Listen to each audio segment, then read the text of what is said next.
लड़की बहुत अच्छी टेलर है, ये आपने ठीक तरह से पता तो किया है ना?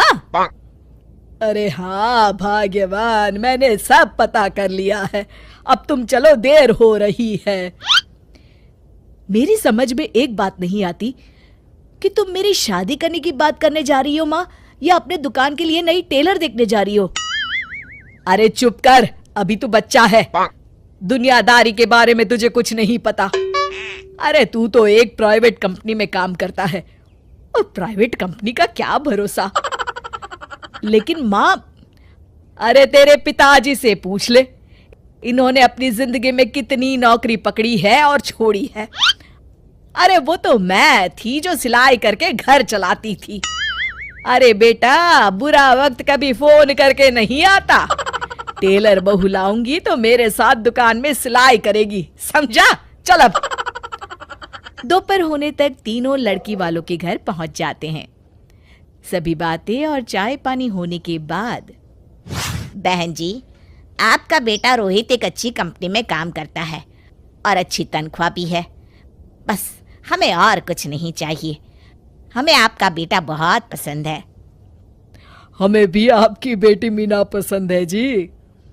मुझे लगता है हमें बच्चों को भी आपस में बात करने का मौका देना चाहिए। हाँ हाँ, आपने बिल्कुल सही कहा भाई साहब। जाओ बच्चों, बाहर जाके बात कर लो। अरे आप रुकिए जी। अच्छा ये बताओ बेटी, तुमने सिलाई कहाँ से सीखी है? जी, दीनानाथ इंस्टीट्यूट से। अरे बहन जी, मेरी बेटी इस मोहल्ले में सबसे अच्छी ब्लाउज सिलती है और एक से बढ़कर एक डिजाइन भी बना लेती है। अच्छा, चल बेटी, जरा तेरे हाथ की कारीगरी देख लेते हैं। अरे माँ, ये सब करने की क्या जरूरत है? अरे तू चुप कर। लोग ऐसे ही बड़ी बड़ी बातें करते हैं कि हमारी लड़की को तो सब आता है, बाद में असलियत सामने आती है। इसलिए मैं कोई गलती नहीं करना चाहती। तू चुप करके बैठ। मीना शांति देवी को 2-3 प्रकार के बढ़िया बढ़िया डिजाइनदार ब्लाउज बनाकर दिखाती है। ये देखिए, ये है प्रिंसेस कट। अरे वाह बेटी, मान गए तुझे। तू तो मुझसे भी अच्छा ब्लाउज सिल लेती है। चलिए बहन जी, हमें तो आपकी बेटी पसंद है। अब इसी बात पर मुंह मीठा कराइए। जी बिल्कुल। इस तरह रोहित और मीना की शादी हो जाती है। शादी के अगले दिन से मीना अपनी सास के साथ सारा दिन दुकान पर सिलाई करती रहती और अपने पति रोहित को जरा सा भी समय नहीं दे पाती थी। फिर एक दिन रोहित फोन करके मीना से कहता है, मीना, आज शाम को हम दोनों किसी अच्छे रेस्टोरेंट में खाना खाने चलेंगे। तुम तैयार रहना, मैं ठीक वक्त पर पहुंच जाऊंगा। ठीक है जी। शाम को रोहित जब घर आता है तो मीना सिलाई मशीन पर बैठी ब्लाउज सिल रही होती है। अरे ये क्या? मैंने तुमसे कहा तो था कि शाम को हमें रेस्टोरेंट में खाना खाने के लिए जाना है, और तुम हो कि सिलाई कर रही हो। हद हो गई।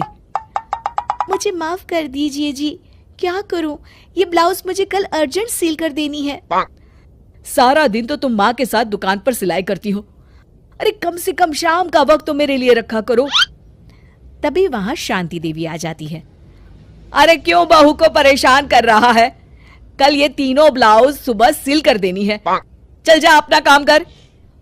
रोहित चुपचाप वहां से चला जाता है। इस तरह अपनी सास के डर के मारे मीना चाहकर भी अपने पति के लिए वक्त नहीं बिता पाती थी।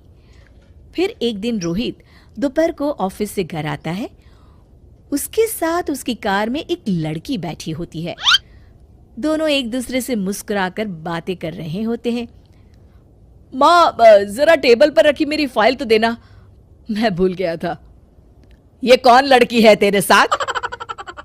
अरे माँ, ये तो मेरे साथ ऑफिस में काम करती है। इतना कहकर रोहित वहां से चला जाता है। उसी शाम, अरे क्या हुआ भाग्यवान, तुम्हारा चेहरा क्यों उतरा हुआ है? किस चिंता में डूबी हुई हो? क्या बताऊं जी, आज रोहित के साथ एक लड़की आई थी। कह रहा था उसके ऑफिस में काम करती है। मुझे तो उस लड़की के चाल चलन बिल्कुल ठीक नहीं लगते। कहीं दोनों के बीच कोई चक्कर तो नहीं है। अब अगर चक्कर हुआ भी तो इसमें बुराई क्या है? अरे बड़े अजीब आदमी हो आप, कैसी बातें कर रहे हो? तो और क्या कहूं, तुम घर में बहू के बजाय एक काम करने वाली लड़की लेकर आई हो जो सारा दिन तुम्हारे साथ तुम्हारी दुकान पर काम कर सके।